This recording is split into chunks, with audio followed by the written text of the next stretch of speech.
Leet code number problem number 1 two sum. Problem statement पढ़ते हैं। Given an array of integer numbers, हमारे पास एक इंटीजर नंबर्स का एक एरे दे रखा है एंड हमें एक टारगेट दे रखा है और रिटर्न हमें करने indices of the two numbers such that they add up to the target. हमें दो इंडेक्स की वैल्यू रिटर्न करनी है जिनको ऐड करके हमें टारगेट मिल जाए। और हमारी कंडीशन क्या रखी है, you may assume that each input would be have exactly one solution, हर एक का एक ही सोल्यूशन होगा and you may not use the same element wise. That mean कि जो भी हम एलिमेंट हमने यूज कर लिया उसको दोबारा यूज नहीं करना। You can return any answer in any order. That mean हमें दो इंडेक्स कोई भी रिटर्न करने और किसी भी ऑर्डर में हो सकते हैं। लेट्स स्टार्ट कि हम कैसे करेंगे। हमारे पास एक एरे दे रखा है 2 7 11 15। ये हमारा जीरो इंडेक्स है, ये हमारा 1 है, ये हमारा 2 है, ये हमारा 3 है, राइट। और हमें कौन से दो इंडेक्स जोड़ के 9 मिलेगा। अगर हम यहाँ से स्टार्ट करें तो 0 और 1 को जोड़ के हमें 9 मिल जाएगा, राइट है। ओके, उसके बाद हमारे पास दोबारा दूसरी एग्जांपल क्या है, 3 2 और 4 और हमें टारगेट दिया हुआ है 6। तो अब हमें कौन से दो इंडेक्स जोड़ के मिलेगा, ये हमारा इंडेक्स जीरो इंडेक्स, ये हमारा 1, ये हमारा 2। इन दोनों इंडेक्स को जोड़ के हमें टारगेट 6 में हमें क्या रिटर्न कर देंगे, 1 इंडेक्स और 2 रिटर्न कर देंगे। नाउ अब हमें करना कैसे है, हम इसके करने के दो सॉल्यूशंस हैं। और हम अब देखते हैं सोल्यूशन नंबर 1। हमारे पास एग्जांपल है 3 2 4 और हमारा टारगेट क्या है 6।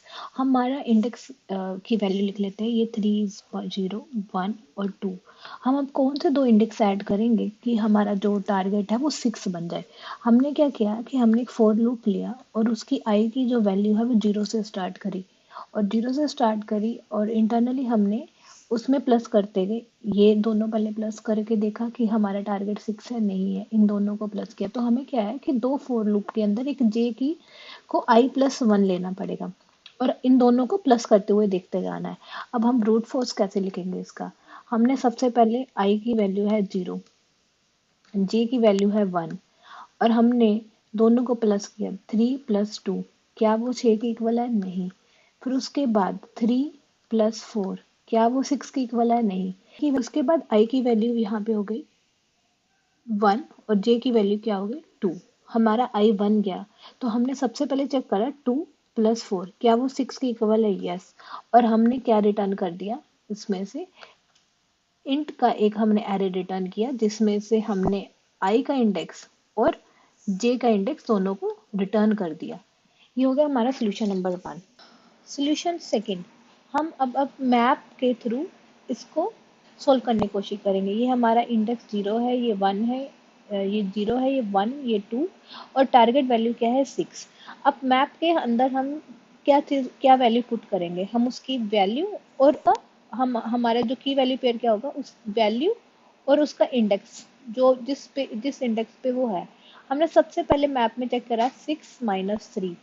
6 - 3 हमारे मैप में नहीं है, हमने मैप में वैल्यू क्या पुट कर दी 3 और उसका इंडेक्स, ये हमारा i0 पे। और उसके बाद हमने 1 पे करा, 1 पे 6 - 2 अगेन चेक करा 4, नहीं है तो हम नहीं है, हमने वैल्यू क्या पुट कर दी 2 और उसका इंडेक्स आई।